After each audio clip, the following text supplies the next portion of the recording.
Drones, they are a hot topic. And today we are learning about drones, and we're going to learn everything that there is to know about industrial drones, drones in business. I'm Michael Krigsman. I am an industry analyst and the host of CXO Talk. And today on episode number 277 of CXO Talk, we are speaking with George Matthew, who is the CEO of Kespri, which supplies industrial drones and a software platform around that. First, I want to say a heartfelt thanks to Livestream for supporting CXO Talk these many years. They supply our video streaming infrastructure, and they're great. And if you go to livestream.com/CXO Talk, in fact, they will give you a discount. And I would also like to say thank you to Laura Wong, and I hope I'm pronouncing her name right, from Cred PR, because she introduced me to Kespri and to George Matthew, and Laura's really great. So if you need PR, go to credpr.com. They're fantastic. Without further ado, George Matthew, thank you for being here on CXO Talk. It's great to meet you. Hey, Michael. Great to meet you. Thanks for having me on. So, George, tell us about Kespri and tell us about industrial drones and what you guys do. Sure. So Kespri is an aerial intelligence platform that's been really focused on industrial work, being able to take a drone and effectively autonomously deliver data and analytics that come off the drone into industrial work sites like construction locations, roofing, mining and aggregates, and now going into the energy sector. And you have a complete platform that includes the drone and analytics. And just tell us briefly about that. Well, that was always the mindset for Kespri from day one. We were founded in 2013 with the idea that there should be more autonomous capability in terms of drones being introduced into commercial work sites, and not only deliver the data that comes off the drone, whether it be imagery and other sensor-based input, but to be able to process that in a meaningful way so that you can derive great analytical applications from the data coming off the drone and other sensors. What are the components of drones? What do we need to know? So, Michael, the way to think about drones at this point are that they're a new sensor network. They have the ability to very seamlessly be able to fly over industrial work sites into broader commercial use cases where you can easily collect data in an effective, reliable manner. And so drones can actually make that collection of information in a meaningful way easy, cheap, and safe in particularly these industrial locations that Kespri has been operating in for many years now. And thus, the drone becomes not only a method of data collection, but also just a way of being able to transmit all kinds of new sensory-based input into the way that analytics and models are built for a lot of industrial use cases. And what are those industrial use cases? Sure. So one of the first industrial use cases that we started with was measuring the volumetrics around a mining aggregates operation. In mining and aggregates, it turns out that you're digging things out of the ground. That's the primary product that you're managing inventory on. And to be able to understand how much material you have, you effectively have to be able to do volumetric analysis of how much material you've pulled out of the ground. The primary method of doing that previously was taking survey-grade equipment, whether that be precision laser-guided equipment or being able to take a GPS backpack and climb a stockpile and take 10, 15, 20 points of measurement and then go back to the home office and be able to measure what those volumes were. What's amazing about a drone now is you can fly over a work site, a mine site, or an aggregates location and be able to take imagery of all of the stockpiles of material and convert those into three-dimensional models. Those models are hyper accurate because you're taking 600,000-700,000 points of measurement on a typical site and being able to get a level of accuracy on your inventory that was unprecedented. And that's where we started in the industrial use cases that we're serving today by being able to do better and accurate measurement in the mining space. And since then, we've expanded into topological models for construction work sites around earthworks projects, where John Deere is now reselling Kesbury drones. We've expanded into the insurance and roofing world, where we can do topological models of a roof and being able to assess the damage on a roof from weather events, and more recently expanded into the energy sector with our recent Series C investment. I want to remind everybody that right now there is a tweet chat taking place. Use the hashtag CXOTalk, and you can ask any questions you have about drones and how they work. So George, as I was preparing for this show, somebody said to me, well, we can get all of this information just from maps on mining sites. And so how is this different from what people were able to do historically?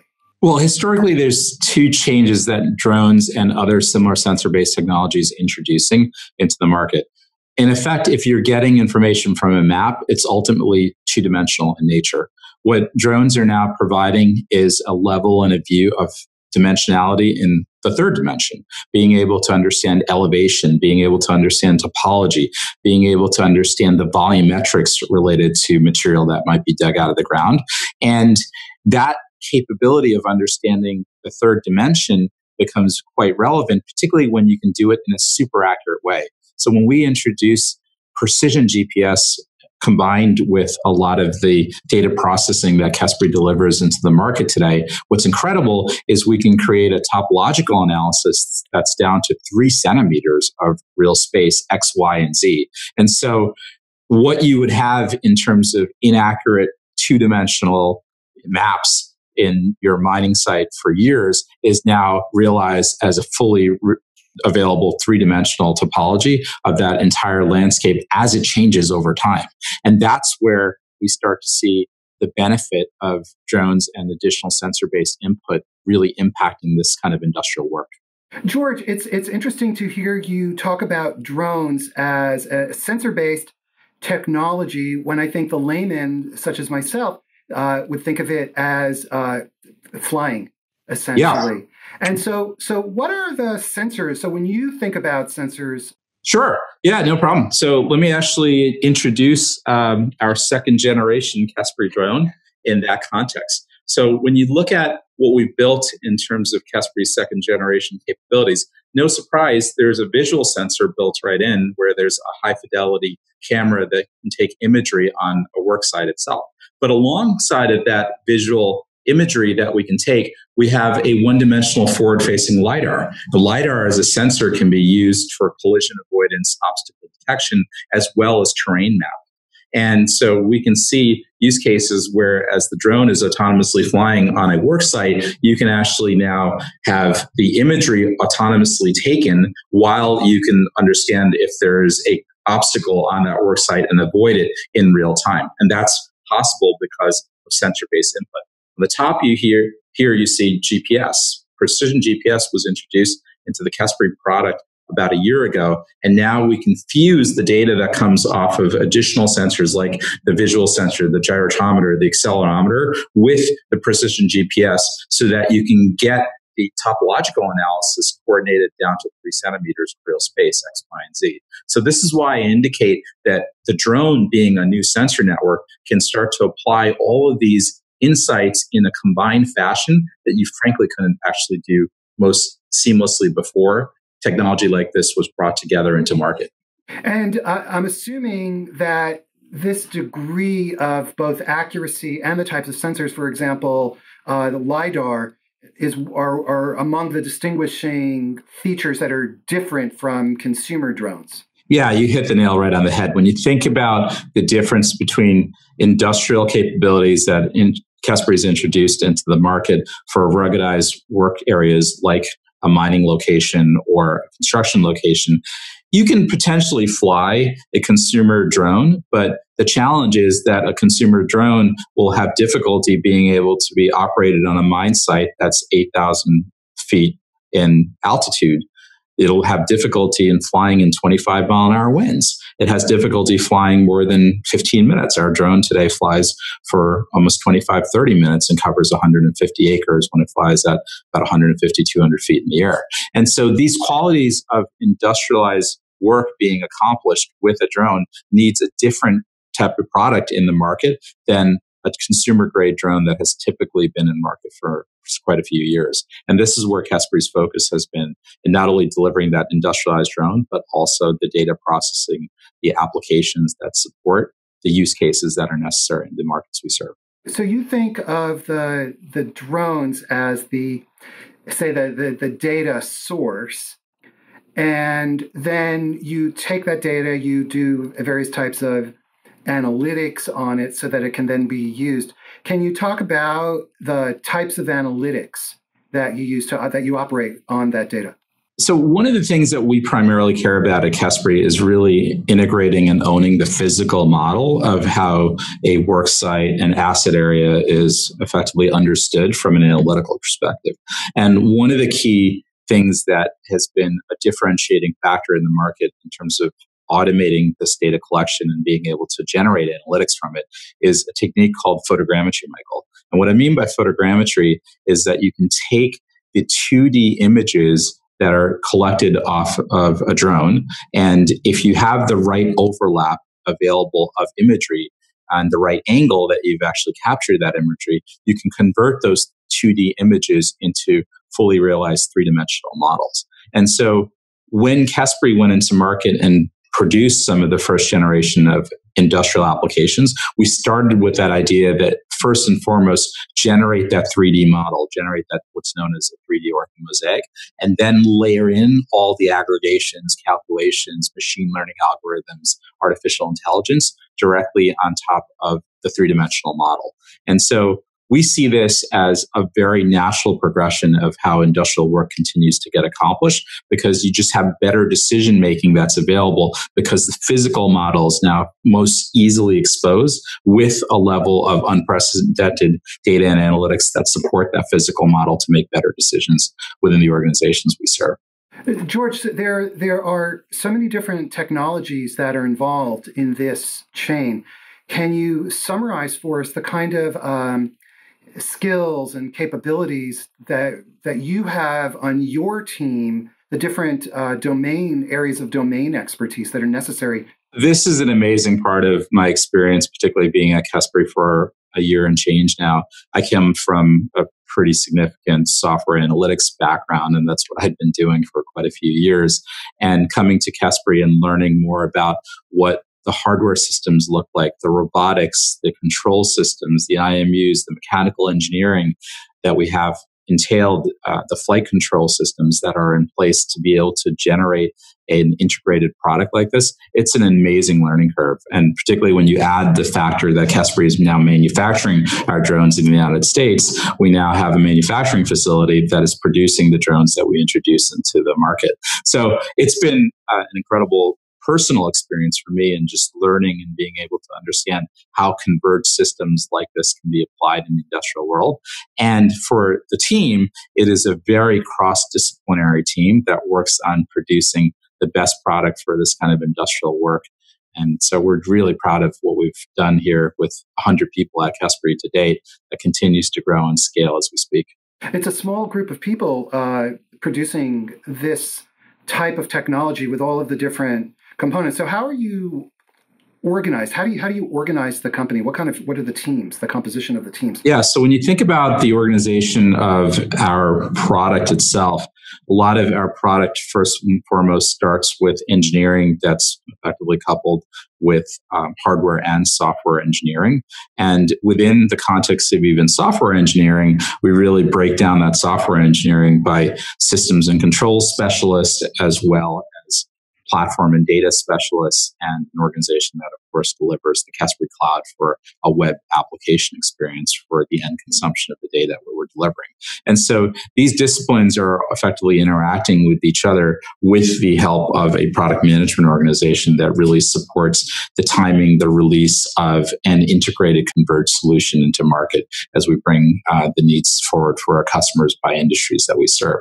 When we have a integrated solution that goes to market that we happen to manufacture the drone itself, that is really important that we have manufacturing very close to the work where the engineering function continues to iterate as we go through multiple releases of hardware, control systems, and software. And so the beauty of where Kesbury's location is in Menlo Park, we happen to have our manufacturing facility right across the parking lot. And so literally our hardware and software teams can go over and influence the design specification and the production of how we manufacture at any point in time. So when we want to introduce another capability set to the current hardware platform, it's much more seamless for us to be able to do that. As we bring the product into market, the other pieces of the organization are what you typically find in most companies that are focused on delivering technology into typical markets like the ones we serve. So there's, of course, a great marketing team. We started to build out a sales and business development organization. We have a customer success team that really manages our customer success and renewal of a subscription-based offering that we're delivering into the market. And of course, finance and operations and our HR and talent team continues to support the entire function of really being able to build out and scale. So yes, it's a 100-person organization, but we're tightly focused in terms of delivering an integrated set of capabilities to our customers. And so far, customers have been incredibly delighted by what they've received into the market that we serve. We have a couple of questions from Twitter. Arsalan Khan asks, what about are there privacy concerns if your customers are operating the drones near residential areas, or they decide to start flying these drones with such precision equipment, precision sensors in residential areas away from their industrial sites? Or are there privacy concerns? Yeah, so the beauty of the introduction of some of this precision capability in terms of even flight control that we've introduced into the market is that even when we fly over a residential location, we can actually construct a flight plan that only flies over the areas that we have full permission to fly over. So when both the superstorms hit between Harvey and Irma, we had our drones as some of the first drones that were responsible for the recovery effort, particularly when it comes to claims adjudication around just, damage that's occurred within the area, particularly wind damage and other weather-related damage. And so we were literally flying, we're enabling our P&C, our property and casualty insurance carriers as customers. They were flying in this region with catastrophic response teams where they could actually articulate a flight plan that only flew over properties that were under coverage by that carrier and had the explicit permission to fly over it because of the way that precision technology can orchestrate the geofence and the flight area that you would collect the information from. So I believe that we have the technology at this point to be able to securely, safely, and with a level of privacy deliver this kind of analytics into the market for the industrial use cases that we really serve. And really, it's about making sure that, the person that's on the ground making this decision is, of course, responsible for, operating within the guidelines of, what is both safe, secure, and private in nature. But the technology is fully there to support that to occur today. And you must, obviously, you're thinking a lot about the various types of regulations, and what are the restrictions that regulations impose upon you, or how do you think about these regulations or guidelines? Right. So for commercial drone operation in the United States, there was a watershed moment in August of 2016 where the Part 107 regulations were brought forward by the FAA. And the context around Part 107 was it had three pieces of the overall framework. One is that commercial drones have to be operated below 400 feet of airspace. Two, that drones that are commercially in operation have to maintain a visual line of sight to an operator. And three, that any operator who would be working in the context of this regulation has to take the Part 107 pilot's exam, which is basically the equivalent of the written portion of a state driver's test. And so once you had that framework in place, what it really enabled the market to operate around is something that just enabled commercial work to be accomplished without wondering, hey, is it legal to do this? Do we have the right authority to do this in a proper manner? And so the good news is, since the timeframe of August of 2016, commercial use cases, both for autonomous solutions like Kespri's or just pilots that are manually flying drones for commercial work, have blossomed tremendously, because now we have a framework to be able to operate within the airspace in the United States. So with these government regulations allowing commercial drone use cases, it's really opened up the opportunities for investment. To what extent did that spur investment and growth of Kespri?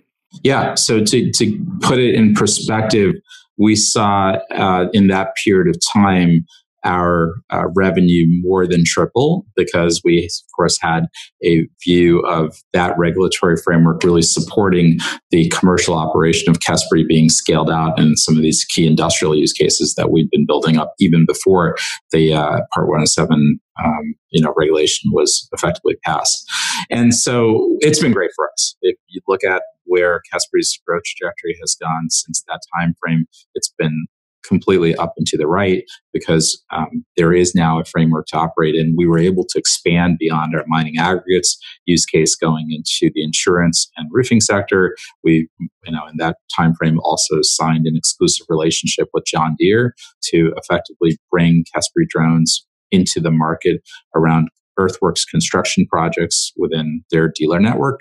And most recently, with the funding announcement with Series C, with Shell and other industrial technology focused providers being interested in what Kespri's delivering, there's a natural entree into the energy sector. So I cannot be more delighted with the fact that there was a clear framework to be able to operate commercially within the United States. It's opened up an opportunity for Kespri and many, many other companies in the commercial drone space.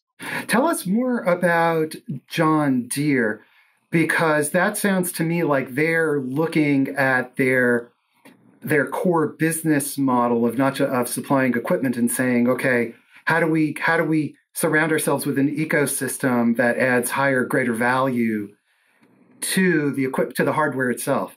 So when you think about John Deere's future, they're really considering what the future of that work site is. The work site being where the construction effectively occurs, and John Deere's heavy equipment is brought into the work site.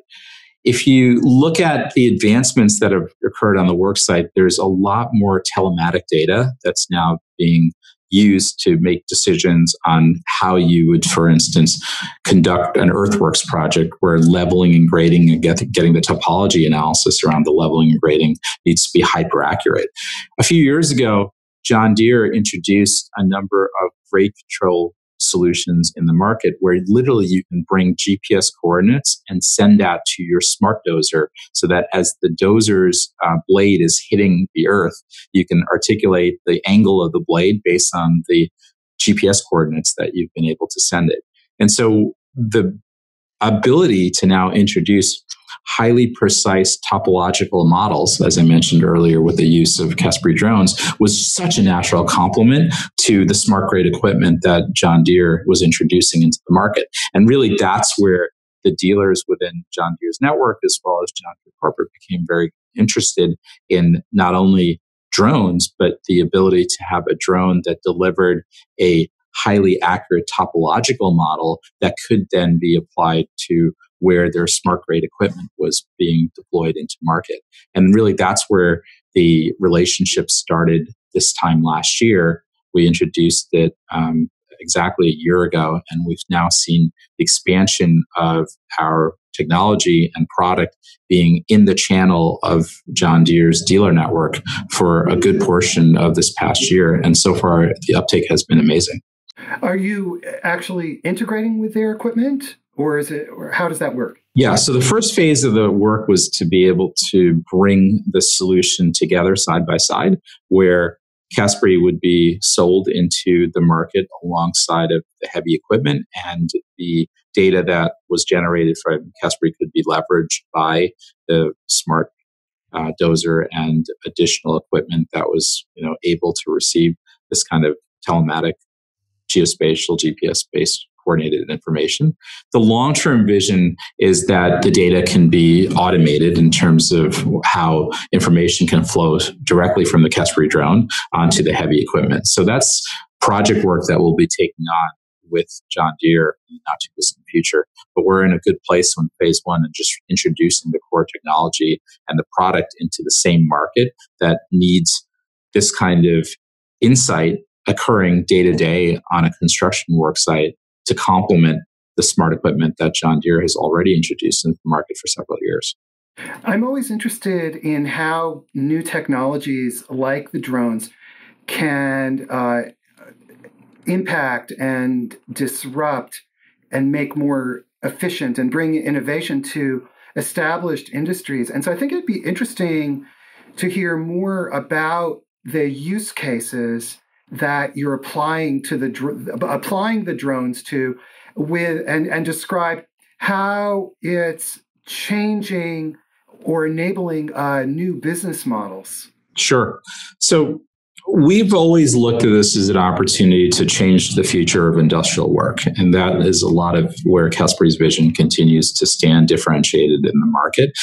When we've looked at the opportunity to change industrial work, you're absolutely right, Michael, that there are key processes that have been in place as far as the use cases that we serve today that have been done a certain way for many, many years. And so we look at this as a way to say, can we improve those processes or can we completely disrupt those processes so that there's just a better way that the new status quo can emerge with the viability of drones and additional sensor-based input that just wasn't possible before. And so in the example I had mentioned earlier in the mining aggregate space, we went from topological models that were 20, 30, 40 points of survey grade equipment basically collecting manually to 600,000-700,000 of points of measurement that were effectively decimated from a point cloud that was generated through a three-dimensional orthomosaic that Caspary was delivering through an autonomous flight plan. And so the ability to do that kind of measurement that accurately with a level of safety and the timing that was involved in it was a complete step function change in the mining aggregate space. And we look at those opportunities similarly as we've gone into construction, where I mentioned the use of topological models being highly accurate within 3 centimeters of real space to do better earthworks projects. In the insurance sector, what was really fascinating to see was that the primary mechanism to be able to measure what the amount of damage would be from a weather standpoint on a roof and then be able to make the consideration of whether you would effectively replace part or the entirety of that roof was mainly done through manually climbing the roof, taking a 10 by 10 measurement of a portion of the roof and counting the amount of damage manually inside of that 10 by 10 square, and then extrapolating what the rest of the roof would look like as far as the level and extent of damage. And so that was perfectly fine for being able to get that first generation of a claims process in place. If a drone can fly overhead and generate the entire roof model, the entire dimensional model related to how much material there is on a roof, and detect all the necessary damage to say that this portion versus that portion of the roof needs replacement, you can actually have a more accurate view of the decision you make of whether it's a total or partial roof replacement. And we see that happening today, not only in the level of accuracy in terms of that data collection and the decision that's made around it, but the timing, because previously it would take a day to get up on a roof and check out the damage on a roof, get off the roof, and take a few days to process that claim. Well, what if you could actually manage that entirely as a touchless claim within a drone flying of 5 minutes directly on a roof, and then processing that data immediately and then giving the adjudicator, the adjuster that's on the ground, the information so that the customer can have their claim process right then and there. That's a fundamental game-changing experience in the insurance sector when that is what you can see with the introduction of a drone versus, doing it the way the status quo in that market was. So every time we go into these markets, we look for these opportunities to either disrupt the status quo or just simply make it better, because the drone can assist the human in terms of the work that's being accomplished. What about adoption? And we have a comment from Arsalan Khan on Twitter, who just, he must be reading my mind because I was going to ask the same thing, which is how do you convince potential customers in these industries that are not very tech savvy and use lots of manual labor to accomplish these tasks? How do you convince them to adopt this new, super sophisticated thing? So when you look at the industries that we're in, heavier industries where you would think that the technology around these industries isn't as savvy, what we're seeing is a generational shift in the core industries that we're serving today, where technology is becoming more and more prevalent. And frankly, technology has been in these markets, right? So let's go back to the mining space for a moment, right? In the 1950s, there were solutions around survey grade equipment that were using products like Theodolite. And that was in market to just be able to enable a surveyor to do his or her work faster. You flash forward into the 80s and 90s, and you see the introduction of GPS-based solutions being introduced. You push forward into the early 2000s, and now you have precision laser-guided equipment for survey-grade assessment. So in that market, the introduction of a drone is just a natural extension of the progression of technology that's occurred for the last 4 to 5 decades. And I think we see that over and over again in these industrial markets. As much as we would like to believe that these markets are not as technologically forward as we would assume, they actually have had technology for quite a while. And it's more a question of when these leaps occur in this space, are you ready to provide the right technology and the right solution to serve the market as it progresses forward? So drone technology in this case is a kind of natural progression, exactly in the way that, say, GPS, you could almost say inevitable progression. Well, that's where we believe the market will continue to evolve for the next decade, right? Drones are part of industrial work. It's the early innings as we're seeing these use cases emerge as we speak. But we think that this is just the way that work is going to continuously be accomplished for the foreseeable future. And in my view, it's just a natural progression of how technology has evolved for easily the last 4 to 5 decades in particularly these industrial markets. Well, you brought up the evolution of technology. Where is drone technology going? Both industrial. Let me put it this way: drone technology in general, along with the sensors attached to the drones, and then more specifically in the industrial market that you serve. So I think where the market has been historically is that you've taken sensors, you've flown over work sites, you've flown over commercial locations, and you've figured out how to manually get insights out of that information.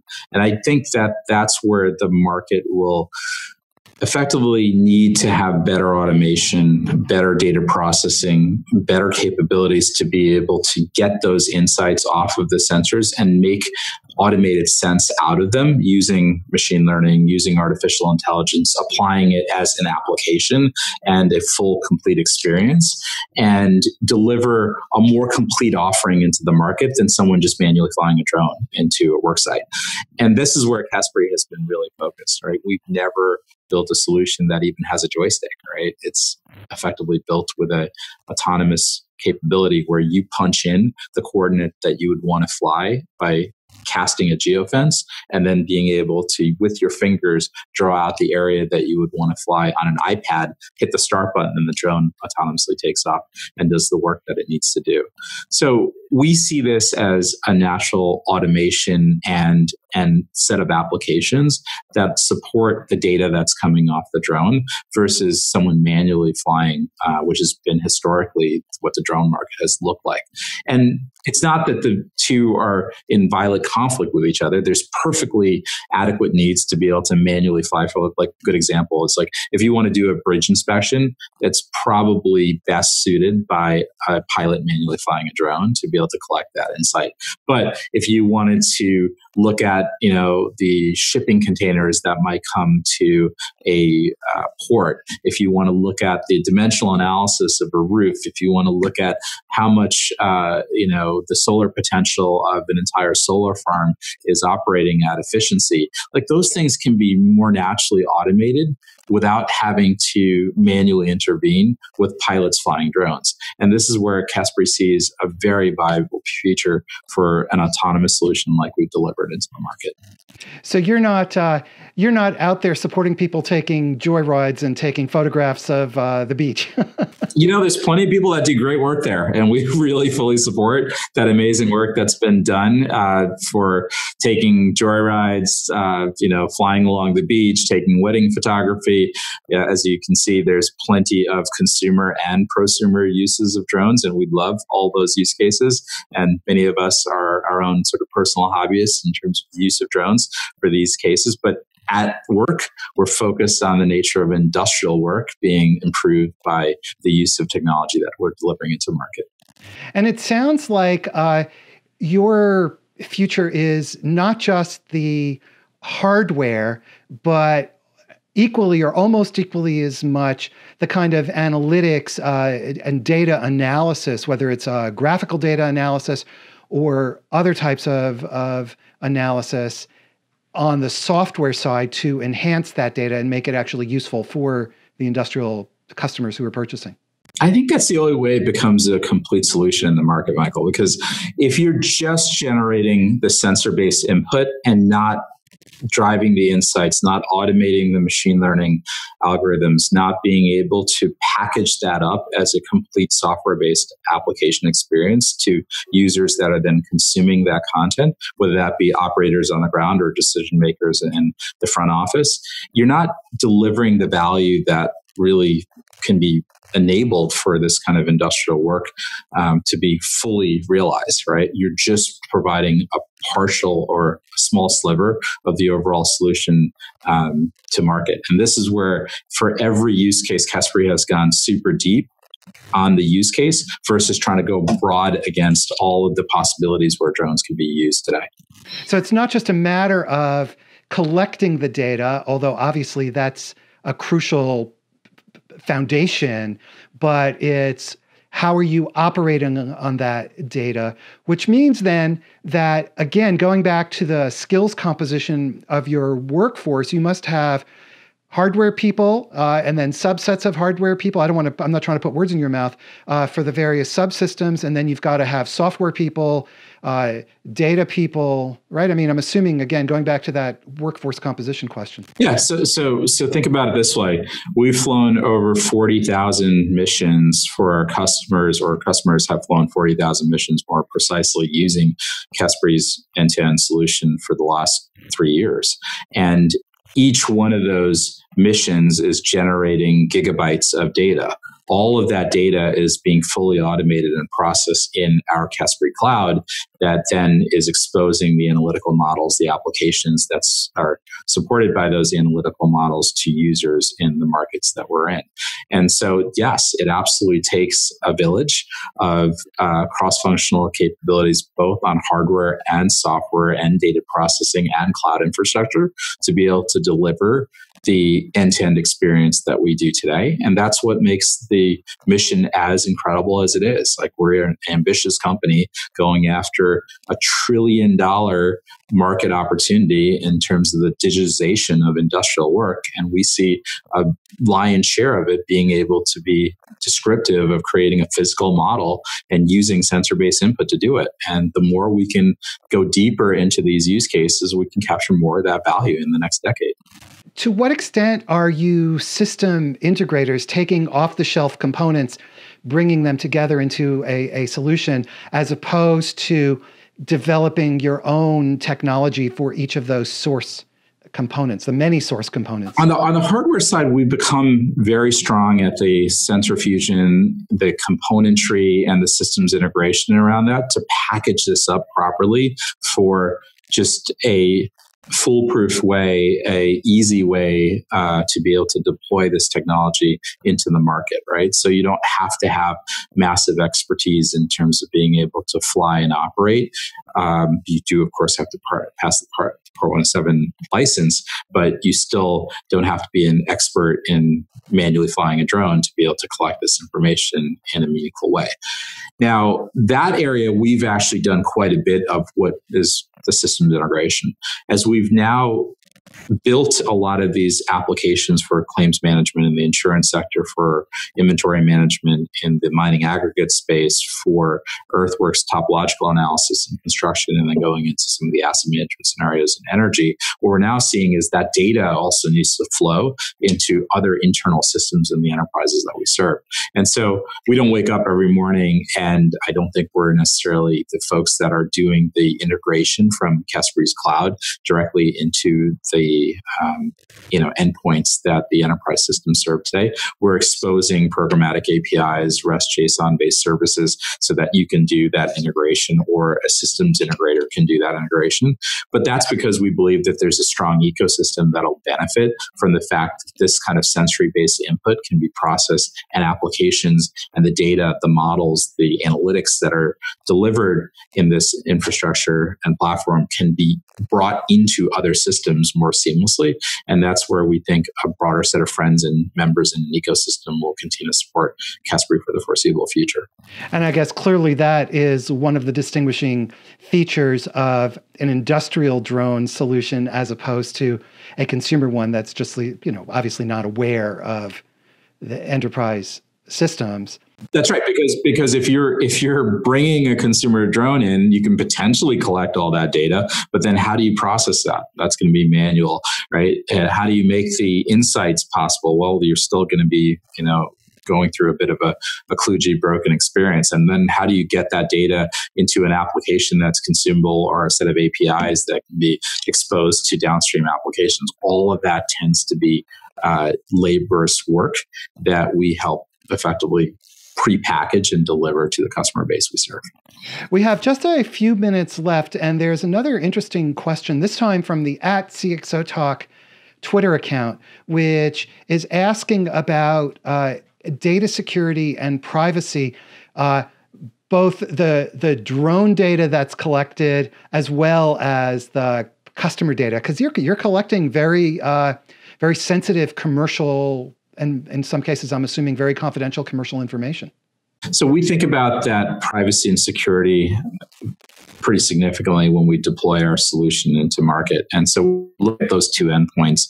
In our cloud infrastructure, we built a multi-tenant cloud infrastructure that has a fully cordoned off set of privileges and access points, so that only customers within the context of that portion of our cloud, our multi-tenant sort of infrastructure, have access to the data that they have, of course, access to, and no one else can see nor have access to that information if they're not part of that tenant.